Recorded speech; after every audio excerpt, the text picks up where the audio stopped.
Alright, here we are inside my Mk8 Golf GTI that I am now the proud owner of. And without further ado, let's get this thing started up and go for a ride. I hope my audio is coming through okay and that the camera's okay. But let's get started up. It's not going to be anything crazy. This is stock. The engine is warm. But there's what a warm startup sounds like, I guess. Make sure Android Auto stays disconnected so we don't get any music coming on. Let's also reel these guys up so we don't have too much wind noise. Now, this is what, day 4 of me having the car, so let me grab some water before we get into it. So this is only day 4 of me having the car, also only day 4 of me driving manual, so don't hate on me too hard if you see me do something wrong here, which I probably will do something wrong, let's be honest. But I actually haven't really taken this car above 5,000 RPM. Really haven't really taken it above 4,000 RPM. So what I'm going to do right now is try and go on a little bit of a drive and see if we can find some open road to maybe stretch its leg. If not, that's okay. We're still going to go on a small drive. And I want to talk about some of the things that I've learned and loved so far. Let me turn on the front fogs because, well, I think they look cool. But now let's let off the clutch, give it some gas. And we're moving. Wonderful. And let's go out here and maybe take a left. Let's not connect to Android Auto. Wonderful.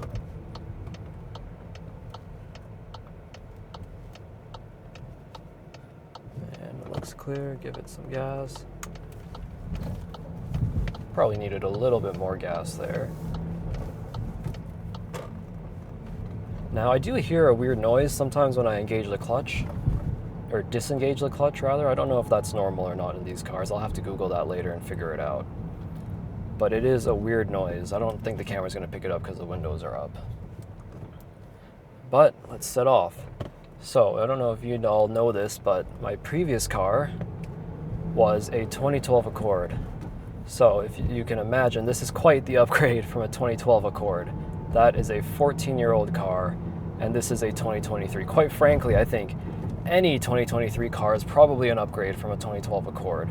Not to mention, this car is 1,000 pounds lighter than my Accord, while also being more powerful and having 40 more horsepower than the Accord as well, that's not a stat to scoff at. I've come to realize how much more power this car has just as I'm driving it around town. Just before I know it, I'm up to the speed limit without quite realizing how little effort that took, because I've been driving this thing predominantly around, actually, let me downshift here. Not super smooth, but not super rough. But I've been driving this thing predominantly under 3,000 RPM on the regular, and I've had no trouble getting up to speed at all, which I think is quite impressive given the Accord underneath 3,000 RPM with its 200 horsepower and 4,000 pounds did have a bit of trouble getting up to speed from time to time. Now, let's see how good my skills are here. I'm still getting used to it. Oh, that was a rough 1-2 shift and a rough pull-off, but that's okay. Let's see if we can do better on the 2-3. A little bit better. So first things first, I love the digital dash. That is a huge upgrade from the Accord. The fact that it's fully customizable as well. I can put whatever I want up there. I think if I was actually on a drive where I needed navigation, I'd probably swap out the boost gauge for my navigation instructions or something. And being able to see my temperatures right there is great. So I can tell if the car is warm or not. Infotainment, some people love it, some people hate it. So far, I haven't had a problem with these haptic controls or everything being behind the screen. It's been pretty easy for me to navigate, so fingers crossed that it stays that way. And in terms of the ride, it's, like I said, I came from a 14-year-old car. It's really not hard to beat it. For all I know, the shocks in that 14-year-old car are already gone. So for all intents and purposes, this thing feels pretty damn good to me when I drive it. That was a decent pull-off. See if that was a decent 1-2. That was a decent 1-2. I haven't really had too many issues with rolling back, except for maybe the first day I rolled back a little bit. Actually, let's see if I can get a downshift here to second. Needed a little bit more gas to make that a good downshift. And I actually didn't even need to downshift. I would be better off in third. Now, where was I? Yeah, so coming from that Accord, this is a huge upgrade. I mean, ambient lighting in the dash, can't really beat that. To me, ambient lighting built into a car has always been something that's, you know, a feature of a more expensive car. I didn't think I'd have something like that, and now here we are. Not to mention the puddle lights and the fact that the door handles illuminate at nighttime. That, I think, is probably one of the coolest features I've ever seen on a car, and I didn't even know the puddle lights and the illuminated door handles came on the Golf. Obviously, blind spot indicators right there that just flipped on for a second that are great. Now, the visibility in here is a little bit worse than the Accord. Whoa. For starters, I have tint on these windows. Well, the previous owner had tint on these windows. My Accord was a fishbowl, and to be fair, I didn't like the fishbowl, but I also didn't want to put too much more money into the Accord either. However, I have to get adjusted to the tint because I'm used to being in a fishbowl, so believe it or not, this tint is kind of dark to me. And that's one thing I'm getting used to, so that might be hurting my visibility a little bit. Oh, thought everyone was going there, I guess not.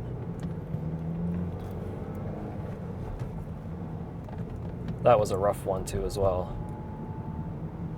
This guy's just going a little bit slower than I'd like him to, but to be fair, we're coming up to a red. Now that I'm also getting used to driving manual, I'm able to kind of look at the cars around me and realize who else also drives manual. It's interesting.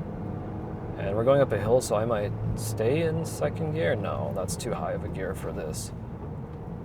That was a beautiful shift from 2-3. But hopefully some of this traffic clears up and I can give it a little bit of gas and I can feel what it's like. You can see me react to what it's like. See, even that right there is enough to throw me back in my seat, and that was like 50% throttle. And I can actually hear a little bit of the turbo, which is cool with the stock intake. So far with this car, I've been having the time of my life, just cruising around completely normally, and shifting the manual transmission has been enough to make me happy. So when we talk about doing things like this, I am infinitely more happy. And perhaps what I should do maybe is pop this guy into sport mode. See if that makes a difference in what I've been doing here. Now obviously, stay within the speed limit. And I think we're probably going to come up to a red here in a second. My fuel economy has been pretty bad, 11 liters per 100 kilometers since the last refuel. To be fair, I've been taking it on short drives. I'm still learning stick. So I'm actually probably gonna need to get some gas. I think tomorrow the price might drop tonight. And I was a little bit worried about getting manual without knowing how to drive manual, but honestly, after I think 4 hours on day one, I figured out how to get going from a stop without having to stall. I figured out how to upshift and downshift maybe an hour after that, so it wasn't terrible. The first 3 hours of day one, that was pretty rough, I'm not gonna lie to you. But I think the fact that I have a general understanding of how a manual transmission worked helped me out a little bit. And if you're thinking about driving manual, and if you already know how to drive, and you sort of know how it works / what you need to do, like do you understand what the clutch pedal is and what it does, I don't think you're going to have a very hard time learning manual. I don't think it's that hard. Like I said, I was able to mostly pick it up in 4 to 5 hours here, which I'm by no means am I good at it. However, I can drive well enough. Now, sir, why are you doing 50? There is nobody in front of you. Come on, buddy. There we go.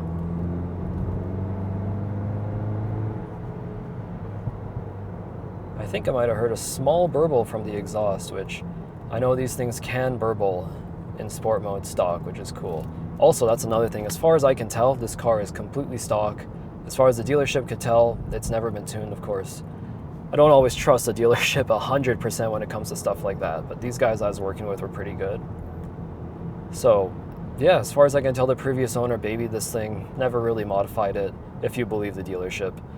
I took a look under the hood. I couldn't see if, they'd ever done anything. The intake is still the stock airbox. Could they have taken the intake off, put one back on? Yes. However, the bolts and clips on the intake didn't look like they'd been touched in a while. another thing I don't know is how good or bad this clutch is. Like, this is my first time driving a manual, right? So I have no idea if the clutch in here is worn out or if this is just how it's supposed to feel. And I guess I don't know if I'll ever know if I got to get someone else to drive the car and they can tell me. Oh, and I don't know if I'm driving behind an EV or what, but their acceleration is a little bit strange to me. Give it a little bit of gas here. Yeah, there are definitely some small pops coming out of the exhaust. It sounds pretty muted. So I also don't know if this car has the sound actor on. I gotta check that. But genuinely no complaints. Of course, it is a Volkswagen, so who knows if in 30,000 kilometers I'll start to notice something wrong with it, some electrical fault or something. I did get an extended warranty on it for that exact reason. So hopefully I never have to use the extended warranty and the car is just fine. Another interesting thing that I noticed or found out, Volkswagen says the transmission fluid for the manuals is lifetime. That doesn't sound right to me. I don't see how fluid could possibly be lifetime. I feel like it's got to be changed at some point, right? Now, of course, lifetime could just mean the lifetime of the factory warranty, which that's a very different story. And of course, not a lot of people trust what Volkswagen has to say after some of their previous scandals. But I have to hand it to Volkswagen. I think they made a very good car here. Of course, you know, people have known, I guess, the Golfs are good cars for years, and I'm just some guy who's now driving one and discovering what they're like. But that being said, I don't think it takes away from the fact that this is an amazing car for the price, like the amount of features that are in here. And there is the age-old saying that Volkswagens are cheap to buy but not cheap to own because of inevitable maintenance cost. We'll see what happens with that. I'm going to try and do a lot of the maintenance myself. I still have some warranty on it, so I guess some of the stuff I'll have to do with the dealership. But I was really hoping I'd get to stretch it a little bit on this road, but it's a shame the car in front of me is not going faster. I'm cruising in third, and I want to give it... Actually, let me slow down. There's no one behind me. Let me downshift into second. That was an exhaust pop right there, and now slow down even more. And let's see if I can actually hit it. Slowly roll into it.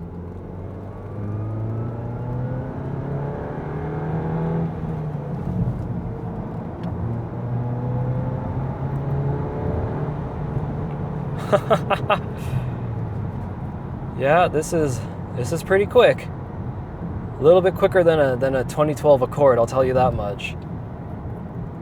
That was fun. I think that's the furthest in the RPM range I've taken this thing since I've owned it. And what are we cruising? So now I'm curious to see what gear.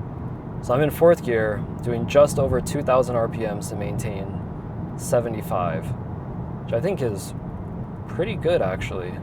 And I'm fighting the urge to do that again. I think I will. A downshift here into third. And let's slow down a little bit.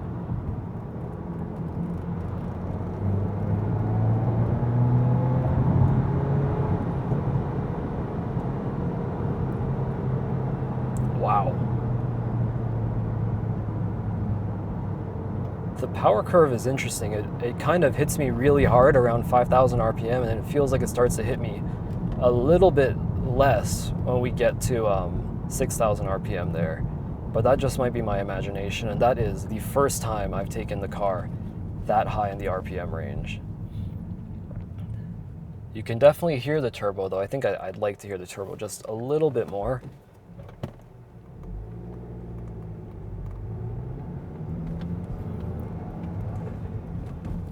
So far, I am impressed. I'm gonna try and hover a little bit in second gear here and let these guys get a little further away from me and see if I can get a chance to give it gas again.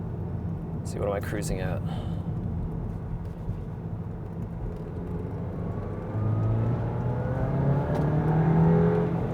Oh my God. I thought I was flooring it this whole time. That was flooring it. I don't even know if I hit the end of the throttle pedal there. That was wild. I really heard the turbo there. What the... I gotta do that one more time right here, and let's take a look around.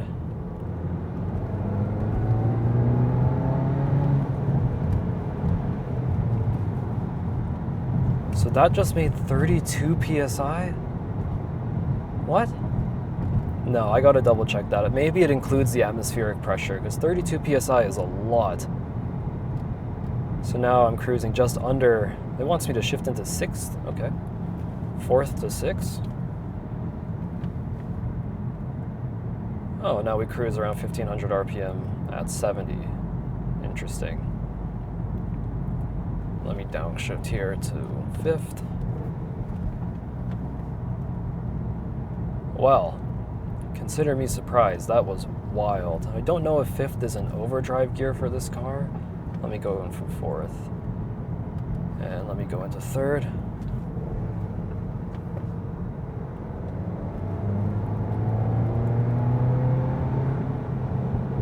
See, so that right there is probably like 80% throttle.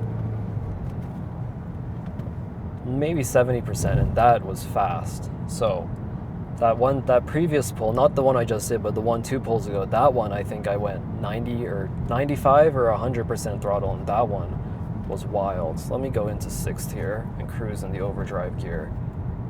Yeah, this it's got some power. It's got some power. Feels a whole lot faster. You know what? Let me see if I can catch that guy. Let's go into 4th.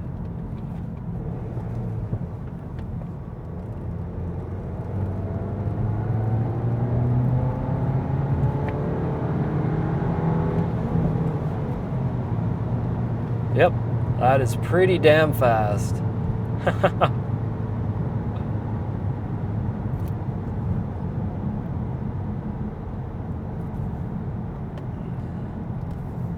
And I feel like the power comes so effortlessly in this car.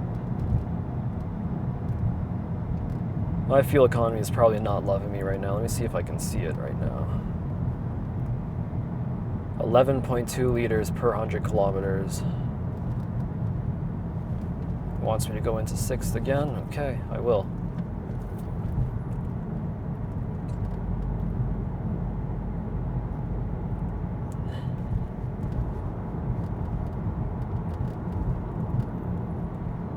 But long story short, I'm loving this car. I think I'm probably going to call this video here. I'm just going to enjoy driving the car for a little bit more. And I will see you guys in the next one.